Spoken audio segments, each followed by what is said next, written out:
오늘 우리 중고등학생들은 좀 집중하는 시간이 짧기 때문에 오늘 시각 자료를 보면서 설교를 하도록 준비를 했습니다. 이 동물이 이름이 뭐죠? 용이죠. 가상의 동물. 엄청난 위력을 가진 게 용이죠. 자, 다 보여드릴게요. 예. 자, 네 글자로 이걸 뭐라 그러죠? 예, 용두삼이. 머리는 용 같은데 꼬리는 뱀 같다. 시작은 멋지고 화려하고 엄청난데 끝이 별로 희말이 없이 끝날 때 용두삼이라 그렇게 말합니다. 우리 한국 사람들처럼 열심히 특출한 민족은 잘 없습니다.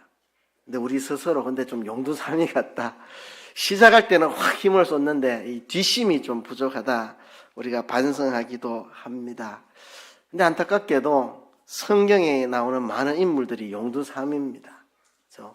노아도 참 믿음의 사람인데 홍수에 승리하고 나서 포도주 먹고 벌거벗어가지고 실수를 하죠. 다윗도 왕이 된 다음에 범죄를 저지르죠. 뭐 이렇게 놓고 보면 이 용두삼이에 걸리지 않는 인물이 별로 없습니다. 성경에 용두삼이에 걸리지 않는 인물이 몇 명 나옵니다. 요셉이 그랬고 사무엘이 그랬고 다니엘이 그렇습니다. 그 외에는 별로 찾아보기 힘든 모습입니다.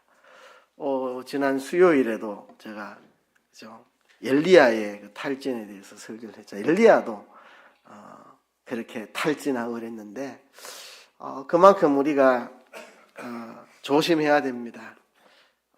한결같이 다니엘처럼 시작과 끝이 같은 한결같은 신앙과 삶을 살았으면 좋겠다는 바람이 있습니다. 오늘 그 내용을 담고 있는 것이 바로 이 다니엘서 6장입니다. 바빌론이 멸망한 거 오늘 오전에 다니엘 5장에서 봤는데요. 이제 6장에 넘어오면 이제 바빌론은 망하고 메데 바사 나라가 들어서게 되었습니다. 다니엘서 1장과 3장의 내용은 다니엘이 10대 후반 소년일 때 사건입니다. 그런데 지난주에 봤던 4장 다니엘과 느부갓네살의 꿈 그게 이루어진 4장의 사건은 다니엘 한 40대 내지 50대 중년 때의 사건입니다. 4장은. 근데 다니엘 5장과 6장은 다니엘 80대 노인일 때 모습입니다. 참 80 노인으로서 한결같은 삶과 믿음을 보여준 우리에게 좋은 모델이 바로 이 다니엘입니다.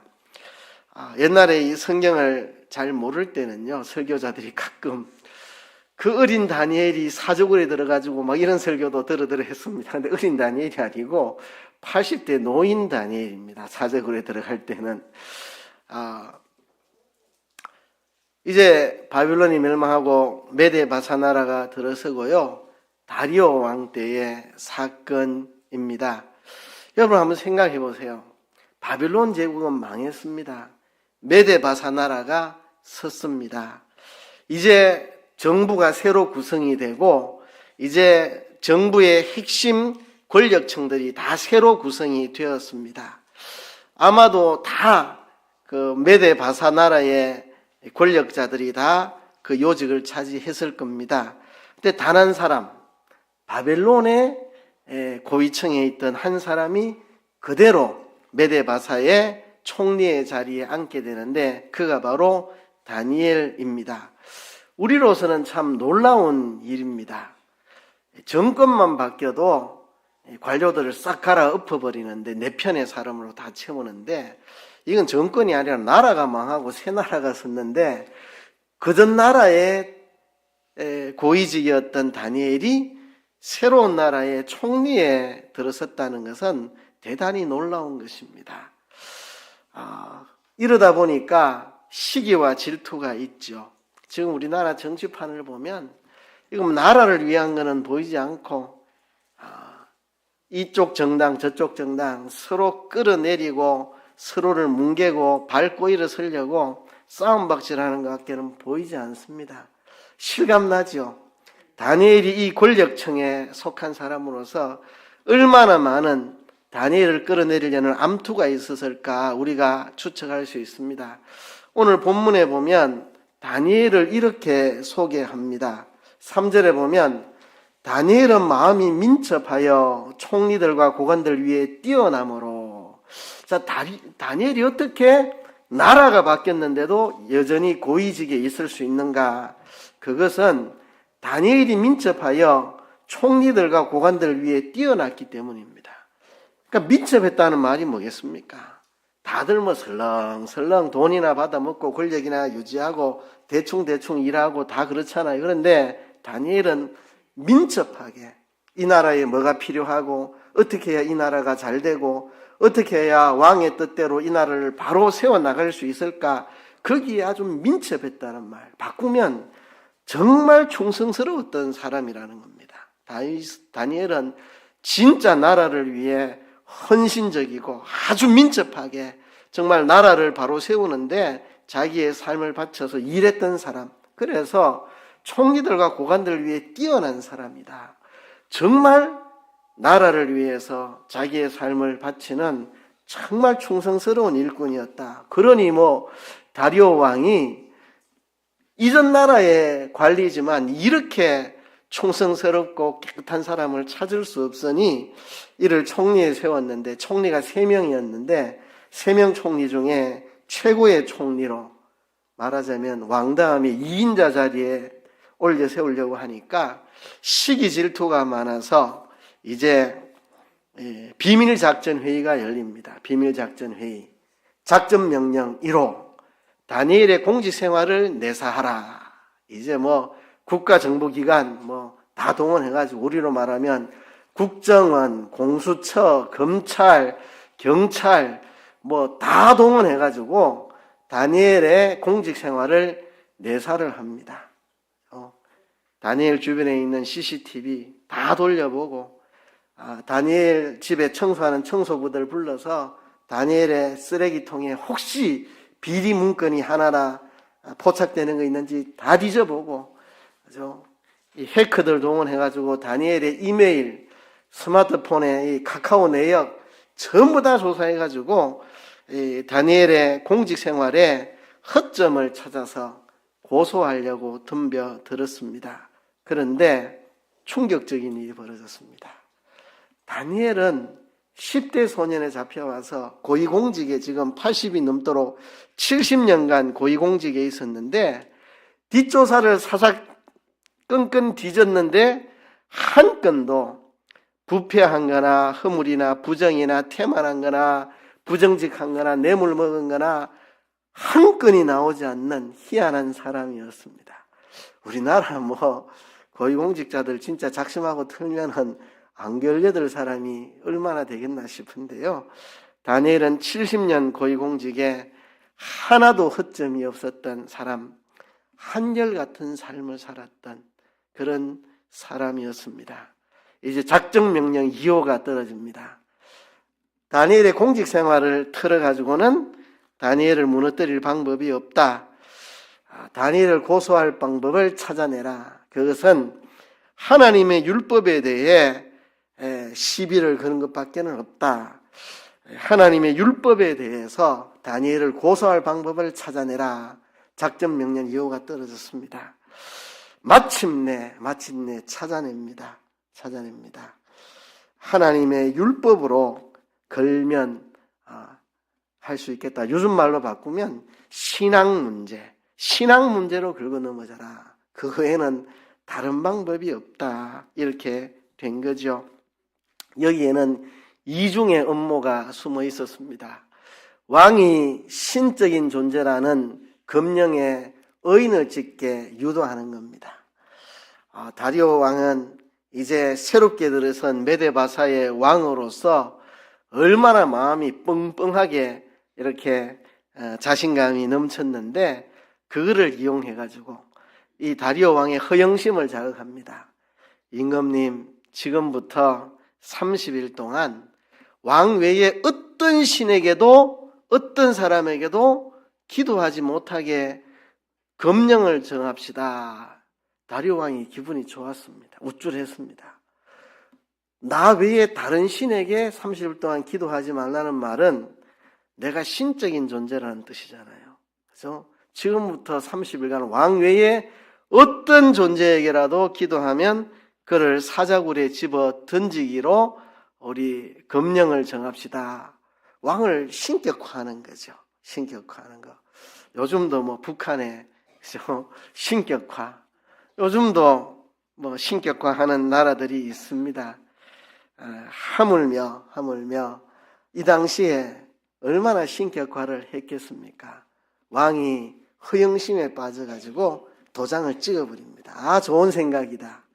그런데 이것은 이중 음모였습니다. 왕 스스로가 가장 총애하는 다니엘을 스스로가 사자굴에 던져 처형할 수밖에 없도록 이중 음모를 꾸민 것입니다. 이 왕이 이 이중 음모에 걸려든 거죠. 음모를 꾸미는 자들과 음모에 걸려드는 왕의 모습이 나와 있습니다. 다니엘 제거 작전, 이 작전은 대적자들의 시기와 왕의 허영심의 합작품입니다. 그래서 대적자들의 다니엘에 대한 시기, 왕의 명령의 합작품으로 이런 일이 일어났습니다. 그런데 이들이 겉으로는 다니엘을 시기해서 이 일을 일으킨 거지만 그 속 내면에는 하나님을 대적하는 행동입니다. 겉으로는 누군가 미워해서 일으킨 일이지만 그 내부에는 결국 하나님을 대적하고 있는 것입니다. 다리오 왕을 신격화하고 다니엘이 하나님께 기도하는 것을 고발해서 죽이려고 하는 하나님을 대적하는 일이었습니다. 이들이 30일로 시한을 정한 것을 보면 이들이 자신이 있었습니다. 자신 없었으면 한 1년 정도 이렇게 할 텐데, 그죠? 딱 30일만 해도 다니엘은 기도할 것이라고 확신했기 때문에, 다니엘의 신앙을 이들이 알고 있었기 때문에 30일만 해도, 그죠? 다니엘은 양보하지 않을 거다. 이런 확신이 이들에게 있었던 모양입니다.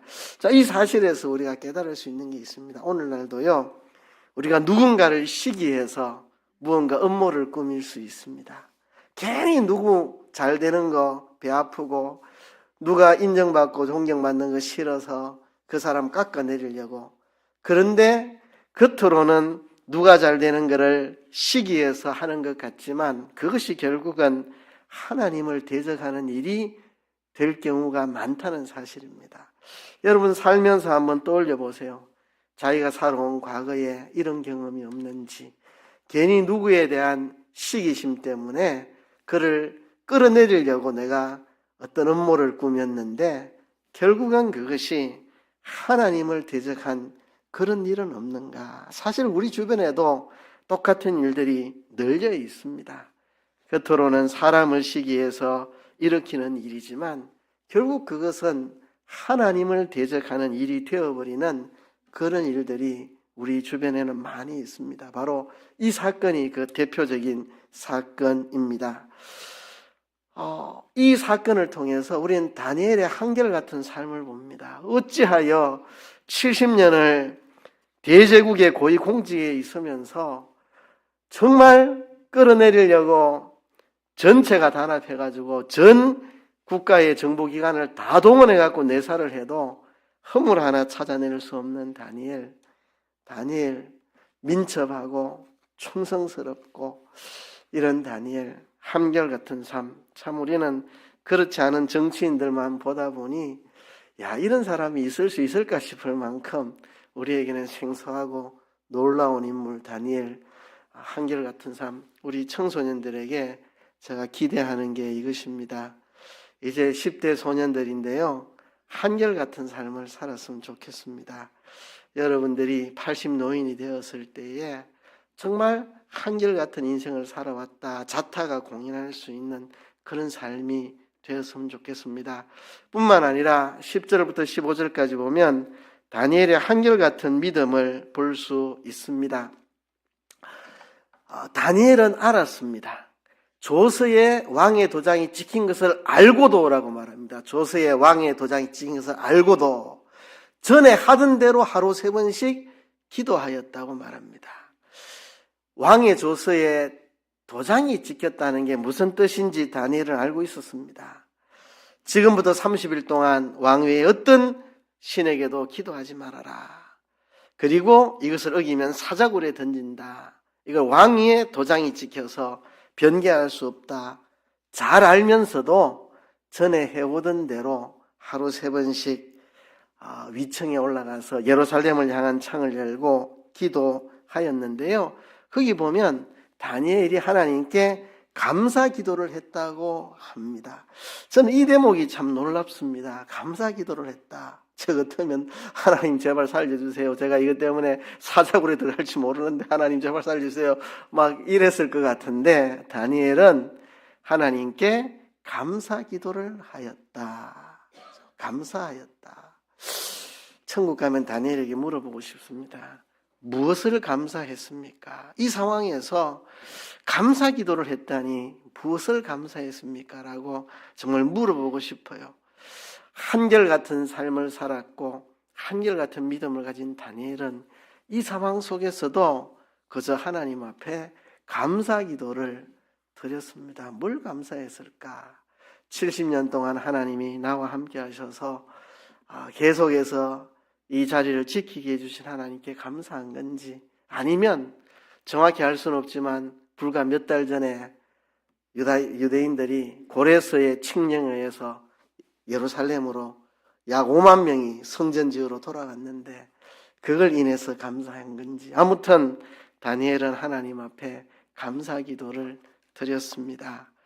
정작 제가 화면에 잘못 썼네요. 다리오의 고민이 없어야 되는데 죄송합니다. 맞습니다. 다니엘의 고민. 제가 착각했습니다. 다니엘의 고민. 다니엘은 아마 이런 고민을 하지 않았을까. 성경에 기록되어 있지 않지만 우리의 상식적인 추론으로 생각해 볼 수 있습니다. 알면서도 당할 것인가, 30일간 양보할 것인가. 다니엘이 우리와 성정이 똑같은 사람이라면 이런 고민을 했을 겁니다.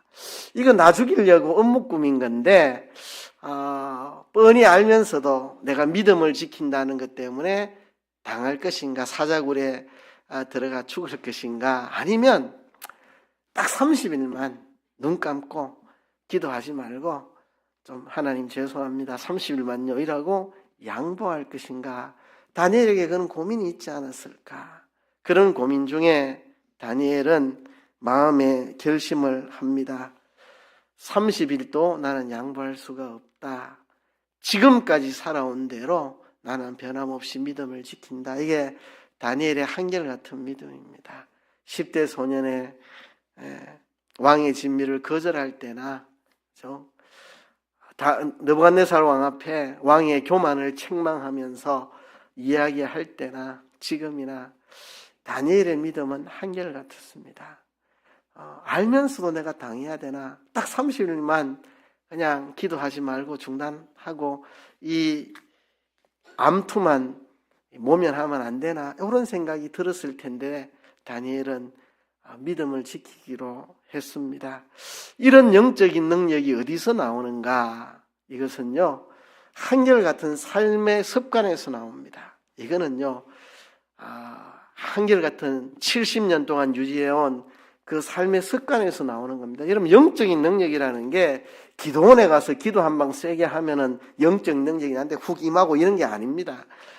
뭐 부흥사 와가지고 한번 집회 한번 뻑 하고 나면 뭐 내가 성령이 충만해서 능력으로 채워주고 그런 게 아닙니다. 진짜 진정한 영적인 능력은 한결같은 삶의 습관에서 나옵니다. 70년간 이어져 온 다니엘의 한결같은 삶의 습관. 한편으로는 공직자로서 깨끗하게 하나님 앞에 살아왔고, 한편으로는 신앙인으로서 정말 하루 3번씩 70년간 매일같이 기도해왔던 한결같은 삶의 습관이 70년 동안 모여지니까 이런 능력, 알면서도 당해야 되나, 30일 양보하고 치워버릴까, 이런 고민 속에 나는 믿음을 지키기로 한결같이 할 수 있는 이 능력이 이런 데서 나오는 겁니다. 이게 뭐 하루 이틀에서 나오는 게 아니고 70년 된 이 신앙의 삶의 습관에서 나오는 겁니다. 그렇죠?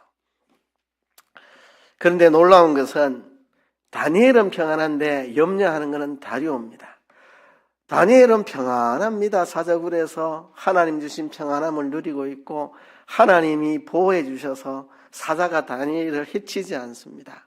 사자굴 속에서도 평안한 다니엘, 왕궁에서 금식하고 오락을 거치고 잠을 못 자고 하루 종일 염려하는 다리오 왕, 새벽에 일찍 일어나서 급히 사자굴에 가서 애타게 다니엘이 살았는지 죽었는지 확인하는 다리오. 그죠?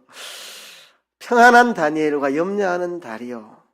하나님의 사람은 한결같이 삶을 살아왔고 한결같이 믿음을 지키는 사람은 두려움이 없습니다. 평안합니다. 오히려 왕이 초조하고 긴장하고 염려하고 그렇게 하는 거죠. 왕이 고백합니다. 2번이나 고백합니다. 네가 항상 섬기는 내 하나님이 너를 지키시리라. 네가 항상 섬기는 내 하나님이 너를 지키셨느냐? 다리오가 2번 고백합니다. 네가 항상 섬기는 내 하나님. 다리오 왕의 눈에도 다니엘은 한결같은 삶을 살아왔고 한결같은 믿음을 가진 사람으로 보였기 때문입니다. 마지막 장면입니다. 참소자들의 최후와 왕의 조서. 참소자들이 이제 꼴 좋게 사자굴에 던져지는데 굴바닥에 닿기도 전에 사자들이 덮쳐서 뼈까지도 부서뜨렸다. 누구는 떨어졌는데 사자가 입도되지 않았고 누구는 바닥에 닿기 전에 뼈까지 박살나고 이런 차이가 어디서 왔느냐. 이건 다리오 왕의 권력과도 상관없고 사자들의 무서운 맹수성과도 관련 없고 이거는 하나님께서 하나님을 의지하는 자들에게 베푸신 은혜입니다. 그렇죠? 이제 왕이 조서를 내립니다. 다니엘의 하나님 앞에 두려워하라. 다니엘의 하나님 앞에 두려워하라. 그는 살아계시는 하나님이시다. 그렇게 왕이 조서를 내립니다. 이렇게 다니엘서 6장이 마감되는데요. 왕의 고백과 그의 한계성. 그런데 왕의 고백을 보면 정말 다니엘의 하나님을 두려워하라고 말하고 그 다니엘의 하나님이 어떤 하나님인지 소개하고 해설합니다. 그런데 다리오가 진정 자기의 하나님으로 고백하고 있는 것 같지는 않아요. 다니엘의 하나님은 이런 하나님이라고 해설하는데 그치는 것 같은 느낌. 왕의 고백에는 분명한 한계성이 있습니다. 이 속에서 우리의 모습을 발견하면 좋겠습니다. 정말 이런 하나님을 나의 하나님으로 고백하고 믿고 따르고 있는가? 나도 다리오 왕처럼 성경에 기록된 하나님은 이런 하나님이더라 하고 해설하고 이야기하고 남의 하나님으로 치부하는가? 다니엘처럼 이 하나님을 나의 하나님으로 믿고 따르고 있는가? 아니면 성경의 하나님, 그죠? 다리오 왕은 다니엘의 하나님을 두려워해라. 그는 살아계시는 진짜 하나님이다.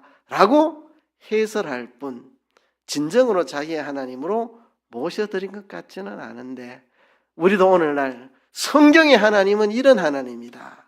다니엘서의 하나님은 이런 하나님이다.